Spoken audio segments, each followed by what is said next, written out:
diseminasi calon guru penggerak SMA Negeri 1 Bandar Tua yang bertemakan budaya positif di sekolah. Nah, untuk hari ini diseminasi akan diisi oleh 3 narasumber, yaitu Ibu Nurul Azmi, Ibu Fitriani, dan Bapak Muhammad Haidar.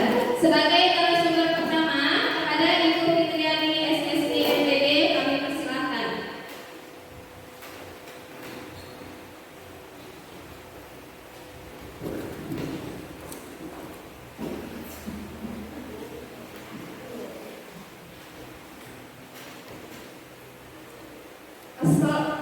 Assalamualaikum warahmatullahi wabarakatuh. Terima kasih banyak atas kesempatannya hari ini kepada saya untuk mempresentasikan budaya positif di sekolah. Nah, budaya positif di sekolah khususnya di sekolah kita. Nah, sebagaimana yang sudah kita ketahui bersama, budaya positif yang sudah kita laksanakan di sekolah kita itu sudah banyak sekali, ya. Nah, sekarang coba perhatikan. Nah, di sini ada satu pertanyaan, apa itu budaya positif? Nah, kemudian ada pertanyaan lagi, apakah di sekolah kita sudah tercipta budaya positif? Nah, tentunya jawabannya sudah ada di dalam benak kita masing-masing. Apalagi kita di sini semuanya berada di SMA Negeri 1 Bandar Tua, tentu pasti tahu apa budaya-budaya positif yang sudah pernah kita laksanakan. Nah, kira-kira ada nggak yang mau memaparkan? Apa sih itu budaya positif? Kemudian, apakah di sekolah kita sudah tercipta budaya positif? Nah, baik, ada Ibu Ina di sini yang mau mengutarakan ya pendapatnya. Nah, silakan Ibu Ina. Terima kasih untuk kesempatannya pada pagi hari ini. Menurut saya, budaya positif itu adalah budaya yang memang sangat baik untuk kita tularkan ke anak-anak didik kita, dimulai dari kita guru yang memulainya. Nah, apakah di sekolah kita sudah tercipta budaya positif tersebut? Alhamdulillah sudah. Salah satu contohnya adalah itu di saat siswa di pagi hari itu untuk menghargai guru-gurunya yang sudah menanti mereka di pintu gerbang, menantikan kedatangan siswa-siswi. Mereka itu sampai di gerbang harus turun dari sepeda motor, bersalaman dan memberi salam kepada guru. Nah, selebih daripada itu ada lagi budaya positif kita yang kita laksanakan di siang hari yang menjelang berakhirnya jam pelajaran, yaitu adalah sholat zuhur berjamaah yang dilakukan oleh siswa-siswi kita, diimami oleh guru yang sudah ditentukan untuk setiap harinya, dan siswa-siswi kita melakukan sholat zuhur berjamaah tersebut tanpa ada paksaan dari guru-gurunya, tetapi itu adalah kesadaran mereka sendiri. Segitu saja data yang bisa saya sampaikan. Terima kasih. Assalamualaikum warahmatullahi wabarakatuh. Waalaikumsalam warahmatullahi wabarakatuh. Nah, terima kasih ya kepada Ibu Ina yang sudah mengutarakan pendapatnya. Nah, sebagaimana yang sudah Ibu Ina sampaikan bahwa budaya positif tersebut ada di lingkungan sekolah kita. Kemudian di dalam kelas kita juga ada. Ya, tentunya semua guru pasti ada menanamkan budaya positif pada saat dia melakukan pembelajaran di kelas. Nah, kemudian kita lanjutkan sekarang. Nah, di sini ada budaya positif.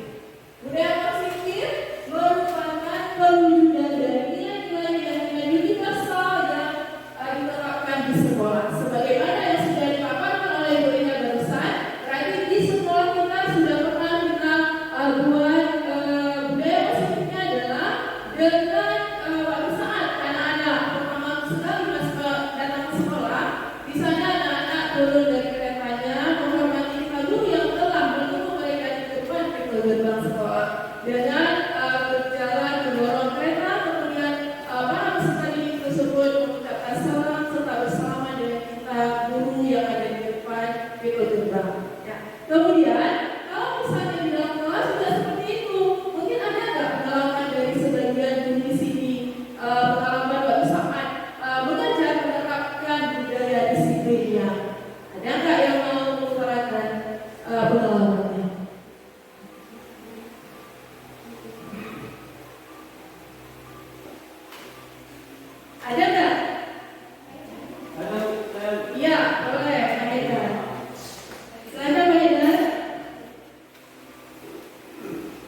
ini disiplin Pak, kebudayaan. Budaya positif ini kan seperti kebiasaan ini berarti jadi diulang setiap hari, setiap dalam tempo tertentu, sehingga menyebabkan anak-anak itu ada lahir keyakinan sendiri untuk melakukan budaya tersebut. Nah, yang saya terapkan di kelas mungkin sudah dibahas tadi, itu kondisikan anak dulu, bahagia dulu, tenang dulu sama kita, buat menyenangkan dulu, kita dulu, setelah anak tertarik sama kita, baru kita nanti kasih materi pelan-pelan, itu yang akan menyebabkan disiplin ataupun budaya positif secara tidak sadar sudah terpatri di otak sana. Mungkin itu saja. Baik Bapak, terima kasih, benar sekali ya pengalaman Pak Hendra dan tadi Ibu Novita. Nah, sebagaimana yang sudah kita ketahui bersama bahwa budaya positif tersebut tidak bisa kita bentuk secara instan. Maksudnya langsung terbentuk. Dia butuh kerjasama yang baik antara warga sekolah. Nah, kemudian di sini guru harus menjadi contoh yang baik sehingga murid dengan kesadaran sendiri akan mengerti apa yang dilakukan oleh guru. Nah, ini persis seperti yang Pak Haidar jelaskan barusan. Kita guru ini harus jadi role model dulu. Ya, kita mau menerapkan budaya positif apa di dalam kelas? Kita ini harus jadi role model dulu. Kalau kita sudah jadi model, insya Allah para peserta didik kita akan meniru, akan mengikuti jejak kita. Nah, kemudian kita lanjut dengan disiplin positif.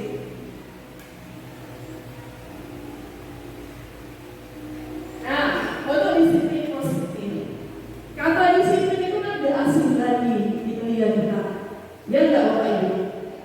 Iya. Ya, kalau begitu langsung lembaga apalagi sekolah, pasti disiplin itu harus diutamakan. Untuk apa?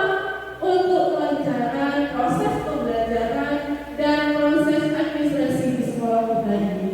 Dan kira-kira ada nggak yang mau menerangkan pendapatnya? Pasti itu disiplin positif. Ada nggak? Siapa? Pak Azmi, ya boleh Pak Azmi. Silakan Pak Azmi.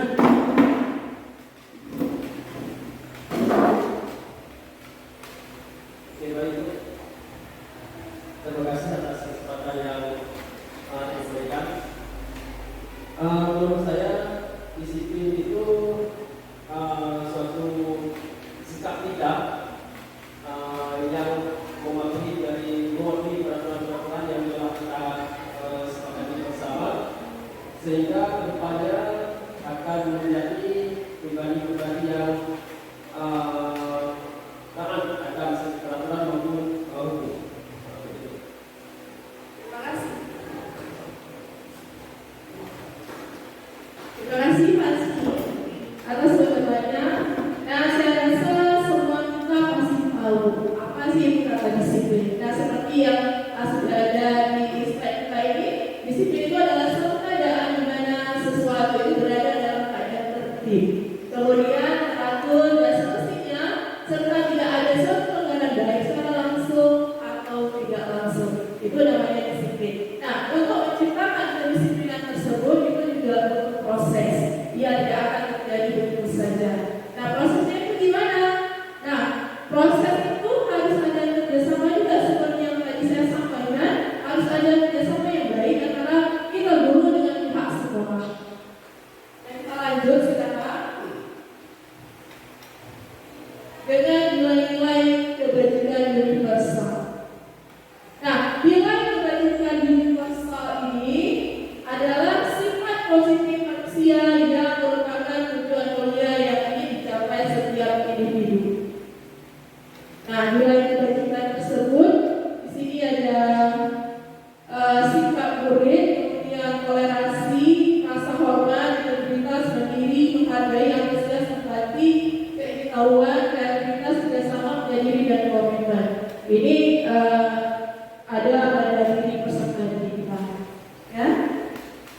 Nah, kemudian kita lanjut lagi.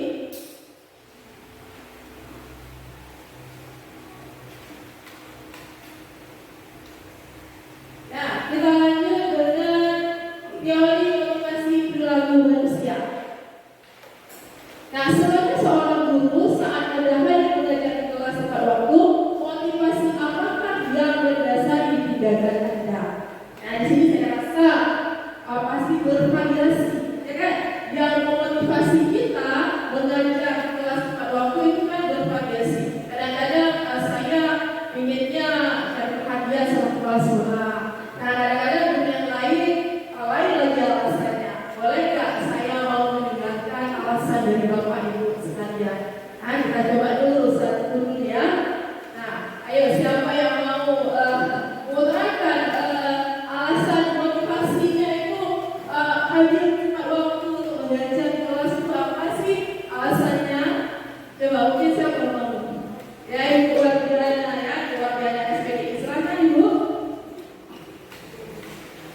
ujian.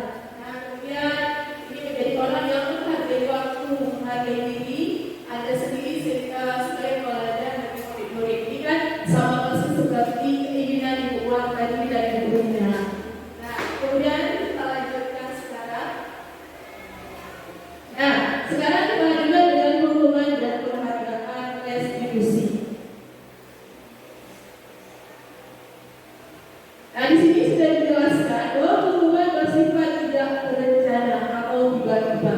Itu contohnya, kadang-kadang ada anak-anak yang waktu pertama ke sekolah dia menggunakan sepatu warnanya bukan warna hitam seperti yang sudah kita tentukan. Ya, kalau kita mau memberikan hukuman kepada dia, kadang kita tidak berpikir dulu apa sih resikonya, apa sih nanti yang terjadi pada si siswa tersebut. Contohnya seperti ini, kita menyuruh mereka membuka sepatunya dan berjalan tanpa sepatu seharian di sekolah.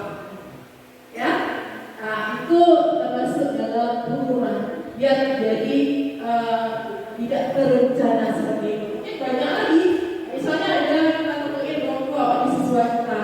Nah, sesudah kita temuin rokok pada siswa kita memberikan dia hukuman, misalkan lari berkeliling lapangan. Kita kan tidak tahu kondisi anak tersebut gimana.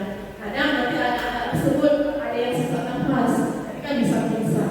Nah, itu namanya hukuman, ya. Nah, kemudian di sini kita lanjutkan hukuman bersifat satu arah dari pihak guru yang memberikan dan murid hanya menerima suatu hukuman tanpa melalui suatu kesepakatan. Nah, tadi sudah kita lihat motivasi kita guru kenapa datang tepat waktu untuk mengajar, ya.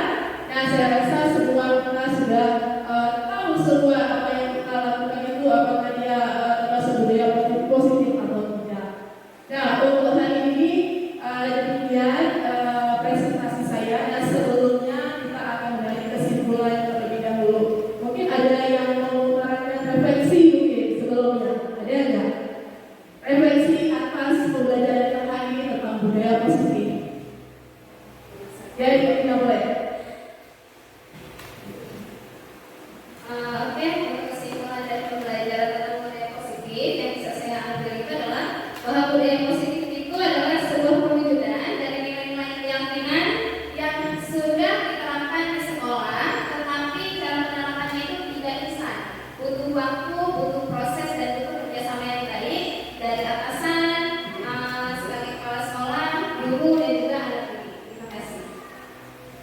Terima kasih Bu Ina.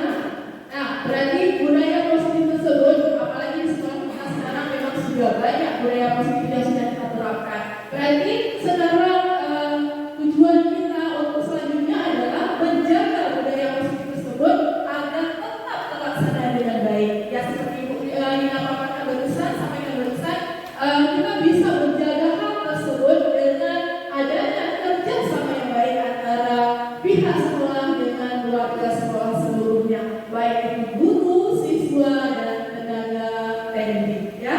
Nah, demikian pemaparan saya hari ini. Mungkin ada kurangnya, saya mohon maaf. Saya tutup wabillahi taufiq wal hidayah. Wassalamualaikum warahmatullahi wabarakatuh.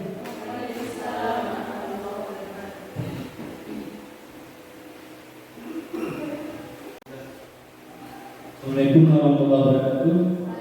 Bagaimana Bapak Ibu, masih semangat? Alhamdulillah, ya. Jadi seperti yang sudah kita akan di sini tadi, budaya positif, terus ada disiplin positif, terus ada tindak lanjut dari budaya dan disiplin positif. Ya, kalau budaya itu kan kebiasaan. Jadi untuk mewujudkan kebiasaan itu ada disiplin. Disiplin ini harus terus menerus, bukan dalam jangka waktu yang singkat. Nah, tugas saya sekarang melanjutkan.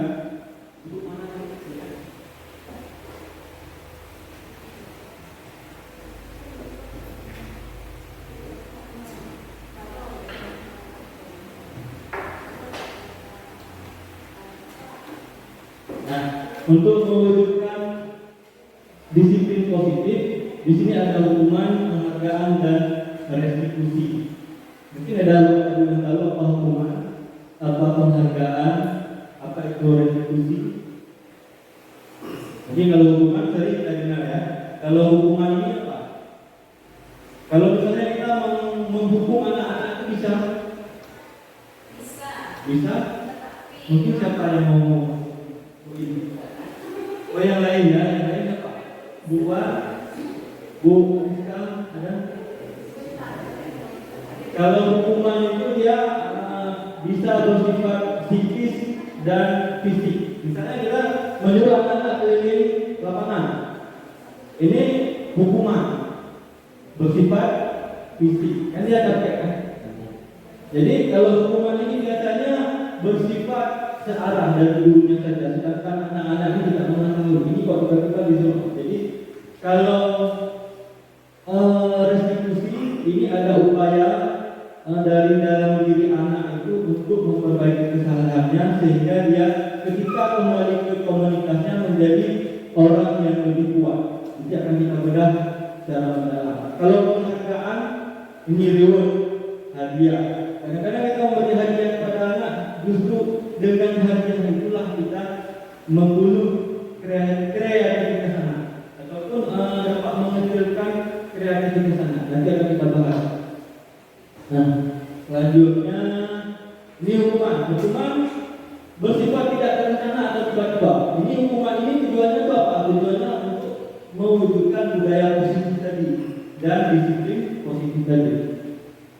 Selanjutnya tidak dilibatkan anak-anak, tidak dilibatkan dalam pembuatan aturan ketika hukuman itu diberlakukan. Misalnya anak-anak merokok, terus ketahuan sama gurunya. Kalau yang bapak-bapaknya agak ke hukuman fisik. Ya, kalau bapak, kalau yang ibu mungkin merepek. Jadi beda ya. Jadi hukuman itu bisa bersifat dari guru itu sendiri. Ya. Jadi berarti searah. Sedangkan si anak ini hanya penerima ataupun sanksi dari guru yang ketika dia berbuat salah. Ini yang disebut dengan hukuman. Nah, searah. Terus baik bersifat psikis, murid anak disakiti oleh guru perbuatan atau kata-kata. Apalagi kata-kata. Kalau anak perempuan itu kalau misalnya kita merepek dengan kata-kata itu lebih sensitif. Kalau anak laki-laki mungkin tidak seberapa sensitif dengan anak perempuan. Kalau anak laki-laki mungkin dia dengan fisik dia akan menjadi pelajaran. Cuma itu hanya bersifat sementara. Nanti akan kita lihat apa efek dari hukuman psikis dan fisik itu mungkin akan menyelesaikan apa, cuman dalam jangka waktu yang singkat. Beda dengan restitusi. Ini konsekuensi. Nah, apa beda hukuman dengan konsekuensi?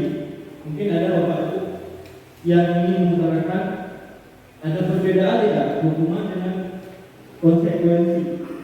Ada? Boleh.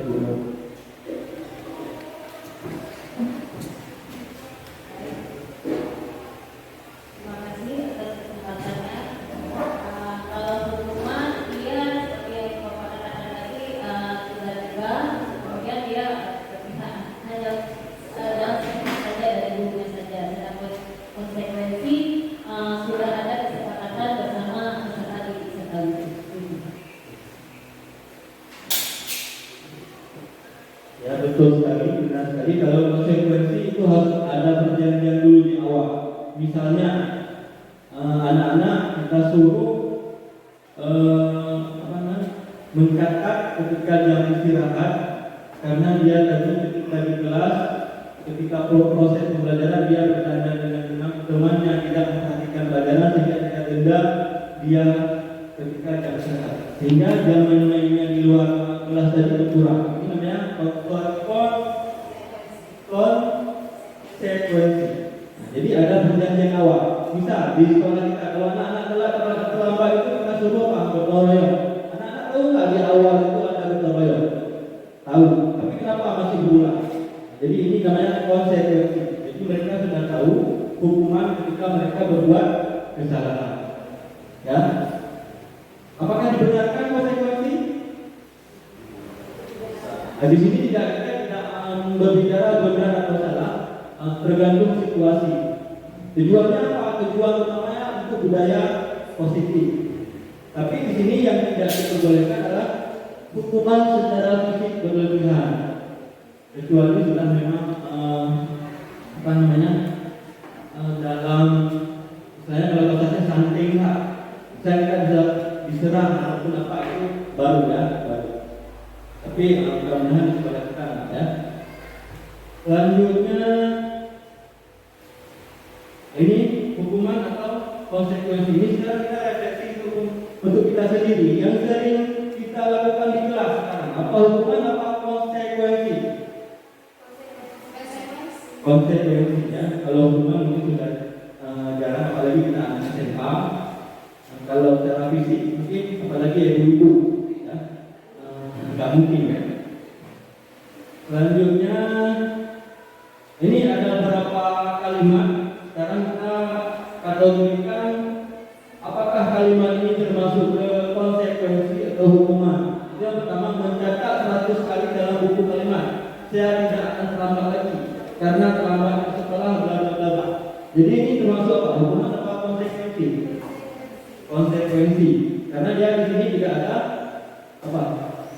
Fisik ataupun psikis, ya kan? Tidak ada kita maki-maki, nggak ada di sini ya. Yang kedua, tadi ini lapangan basket 2 kali karena terlambat hadir sekolah. Ini semua apa? Konsekuensi.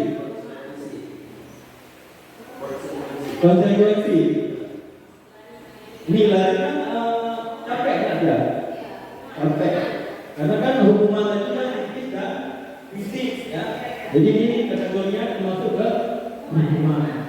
Yang ketiga, menggantikan bekas teman yang telah dicoret-coret. Dia tahu kan mencoret itu punya teman itu salah. Jadi dia harus menggantikannya. Ini apa? Konsekuensi.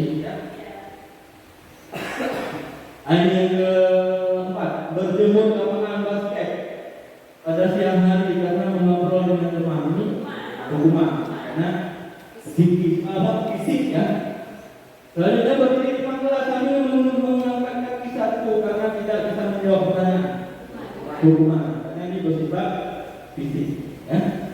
Membersihkan tumpahan air di meja karena tersenggol pada saat belajar. Konsekuensi. Mungkin ini lebih mudah.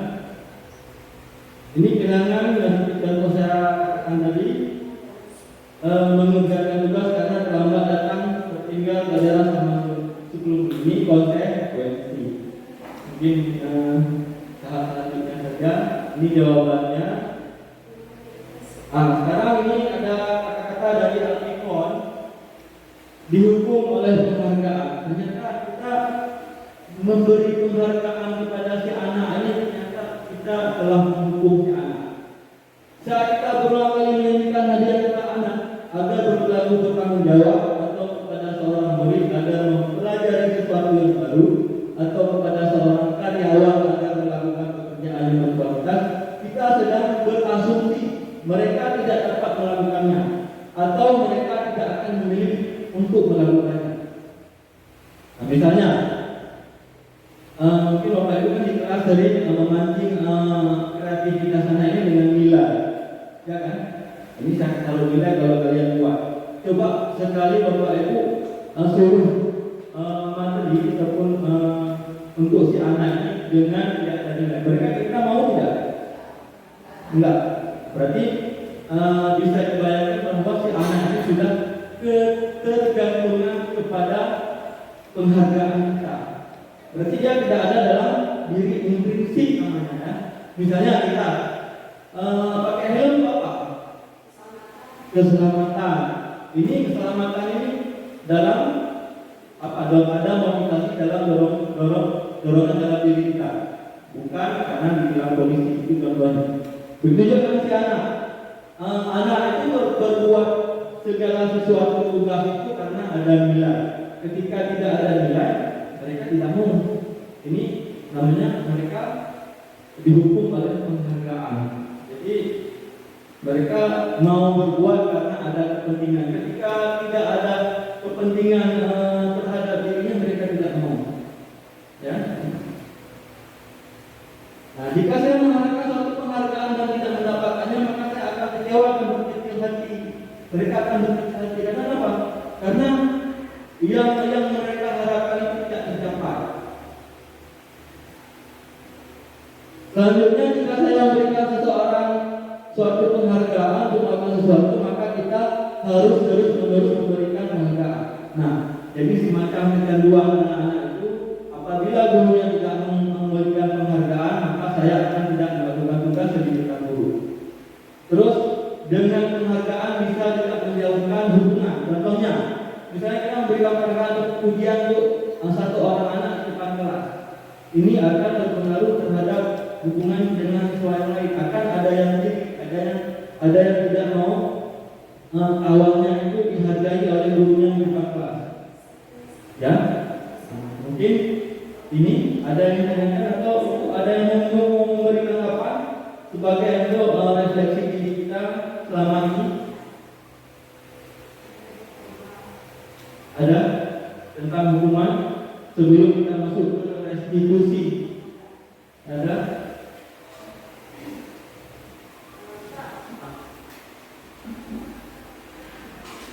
Kalau seandainya dikenakan hukuman kemudian ternyata efektif, apakah dia masih disebut dengan hukuman?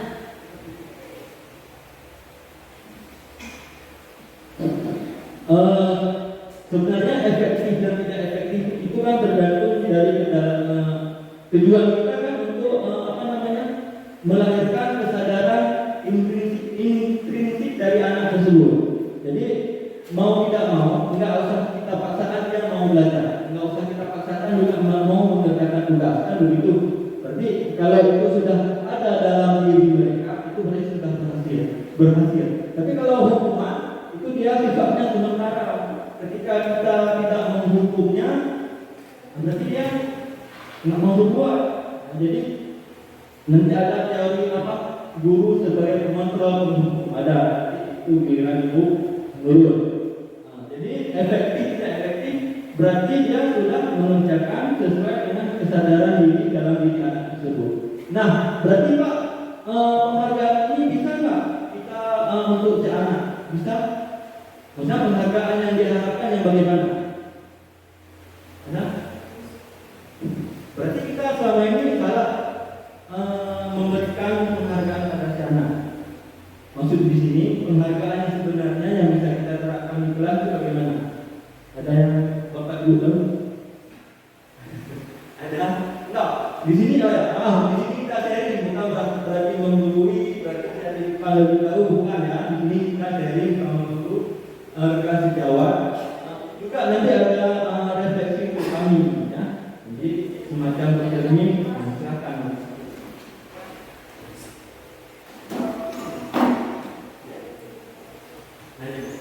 Assalamualaikum warahmatullahi wabarakatuh.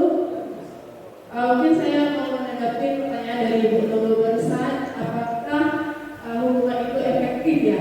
Nah, kalau menurut saya sebenarnya hukuman itu nggak efektif ya, karena apabila kita memberikan hukuman kepada siswa, pasti siswa itu marah, dalam artinya pasti marah.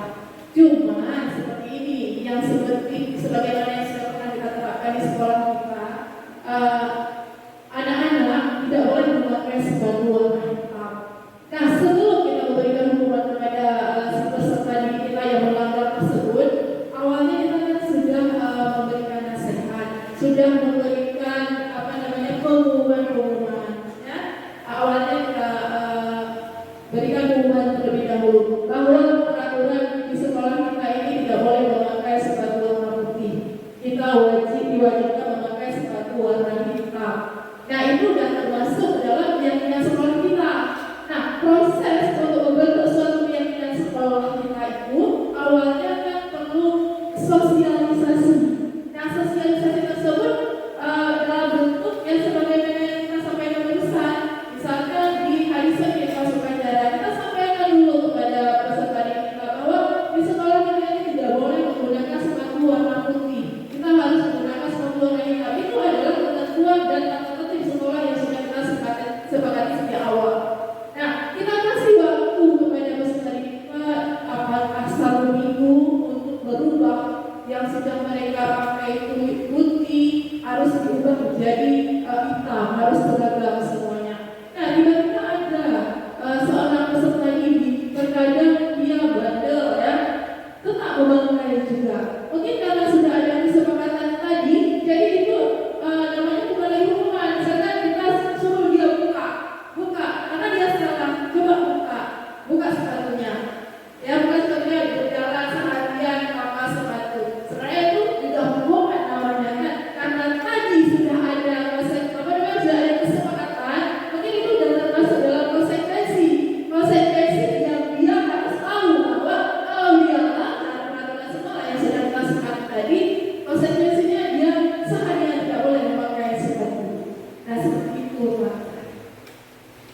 Terima kasih Bu, ya luar biasa sekali. Berarti selama ini yang kita terapkan ini bukan hukuman, itu benar konsekuensi. Karena sudah diulang dan anak-anak tahu bahwa kalau misalnya itu dilanggar, hukum itu yang akan dilaksanakan oleh guru, tindakan, bukan hukuman.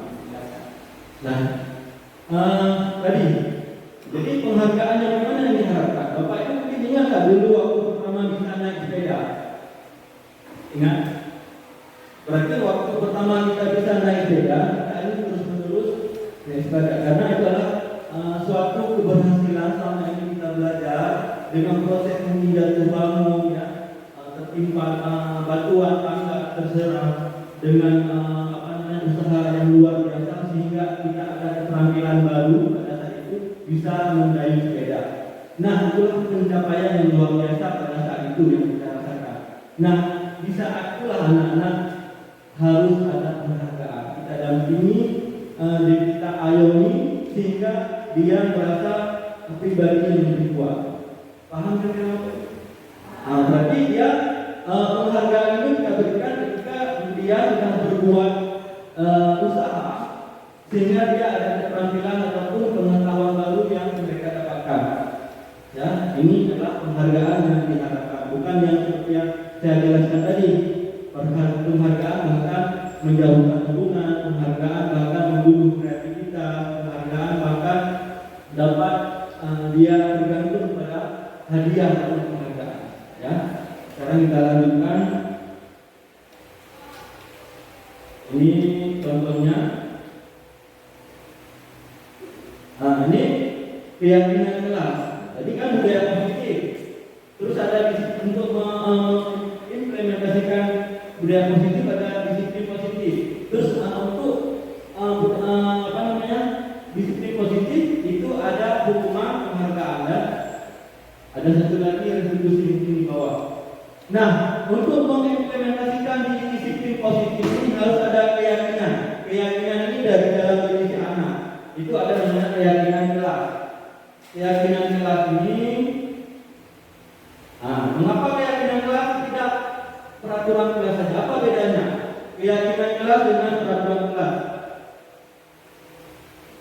Ada beda? Mungkin sama ini yang kita jalankan adalah peraturan kelas ataupun yang sering kita dengar. Tapi kalau keyakinan kelas masih jarang kan? Apa bedanya? Silakan dulu. Terima kasih Pak. Kalau menurut saya, situ mengapa keyakinan kelas, kenapa tidak peraturan kelas? Nah, perbedaan keyakinan kelas sama peraturan kelas. Kalau peraturan kelas itu sepertinya kita guru yang membuatnya. Inilah peraturan kelas yang harus dipatuhi oleh peserta didik kita di dalam kelas. Nah, kalau keyakinan kelas ini sama-sama kita bentuk antara guru dan peserta didik. Nah, kita sepakati apa sih keyakinan kelas kita yang perlu kita buat. Kalau keyakinan kelas, kenapa harus keyakinan kelas? Kalau menurut saya, keyakinan kelas itu lebih jitu, ya, lebih jitu akan terlaksanakan. Karena di sana adanya kesepakatan antara guru dan siswa untuk membuat suatu keyakinan yang akan sama-sama kita patuhi di dalam kelas. Demikian, Pak.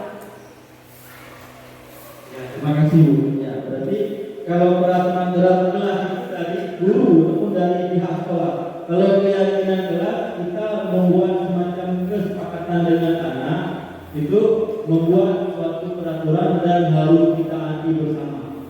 Nanti ada instruksinya bagaimana cara buat keyakinan kelas.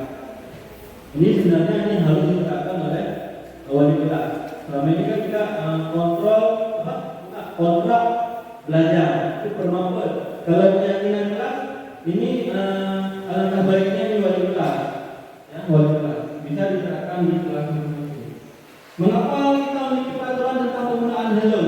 Ini seperti yang saya katakan tadi, helm itu adalah untuk keselamatan, ya. Berarti keselamatan itu yang disebut dengan nilai kebajikan dari yang dijelaskan. Nah, mengapa ada peraturan dilarang merokok? Karena merokok itu ada nilai kebajikannya sama kesehatan, ya.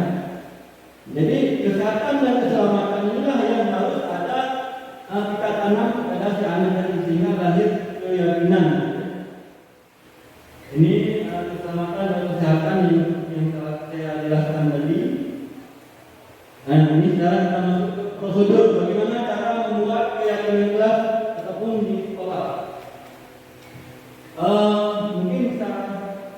saya jelaskan dulu. Mungkin Bapak Ibu tahu kan peraturan kelas ataupun keyakinan kelas. Nah, biasanya kalau kita lihat banyak kata negatifnya. Sekarang kalau kita buat keyakinan kelas itu disuruh hilangkan kata negatif. Misal begini, tidak membuang sampah sembarangan. Ini ada kata tidak. Seolah-olah ini ada pelarangan. Nah, jadi sekarang diubah menjadi apa? Buanglah sampah pada tempatnya. Nah, misalnya jangan mengganggu kawan. Kita diganti dengan hormatilah kawan. Ya, jadi operasionalnya, cara buatnya di kelas mungkin bisa kita praktekkan sekarang atau gimana? Boleh? Boleh ya. Sekarang saya berikan untuk Bapak Ibu tulis satu keyakinan kelas ataupun peraturan kelas ini nanti diterapkan di kelas masing-masing. Ya.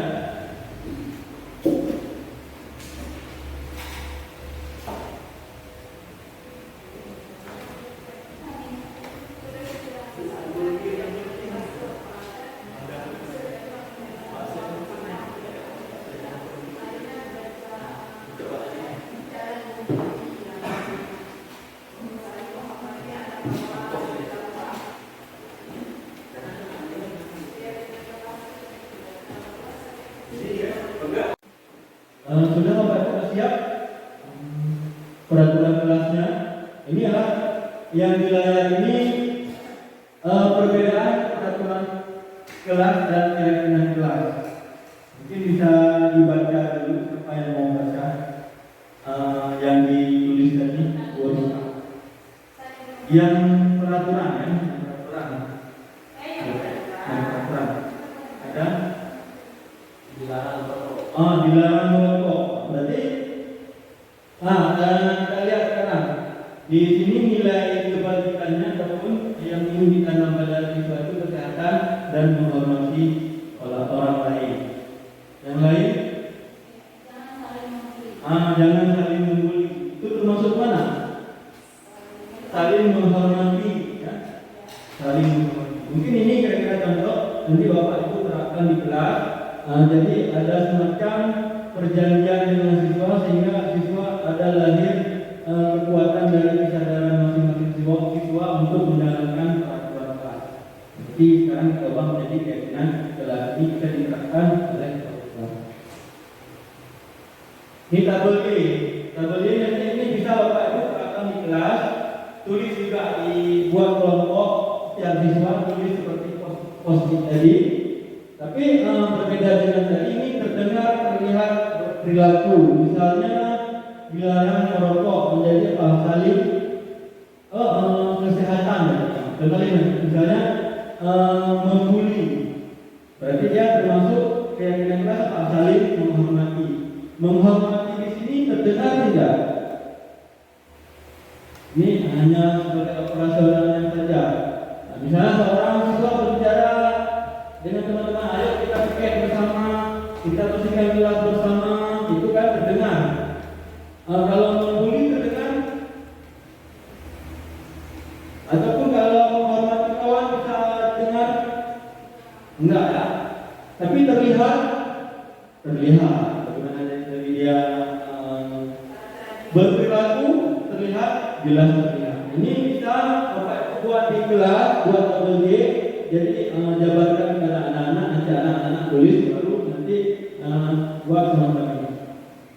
Ini keyakinan positif, tampak seperti, tidak tampak seperti. Misal mentaati peraturan sekolah, tidak tampak melanggar peraturan sekolah.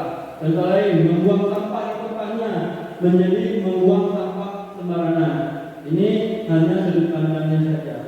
Nah, jadi peraturan keyakinan kelas ini sebaiknya 3 sampai 7 poinnya saja. Makin singkat itu makin bagus supaya anak-anak tidak bingung untuk menerapkan di kelas. Mungkin sebelum saya akhiri ada Bapak Ibu tanyakan ataupun ada yang ingin merefleksikan materi hukuman, penghargaan dan keyakinan kelas. Ada? Ibu Sri Emma ada? bukan nggak apa-apa. Berarti Bapak Admi silakan. Terima kasih Bapak.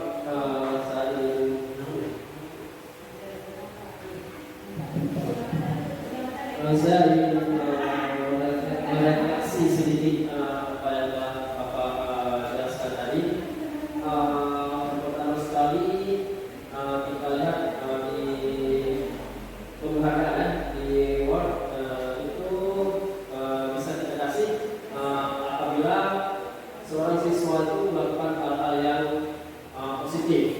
Dan kalau yang hukuman itu sebenarnya kalau hukuman tidak misalnya dia siapa lagi yang berhubungan dengan fisik dan apalagi sekarang ini ada apa namanya ada hukuman kepada kita apabila kita memberikan hukuman fisik kepada anak-anak itu bisa kita dipenjara, bisa kita lihat di berbagai media massa baik yang di internet itu sudah ada contoh yang sangat keras sekarang itu guru yang dihukum atau yang didenda 50 juta ya. Menurut saya itu saya Pak. Terima kasih.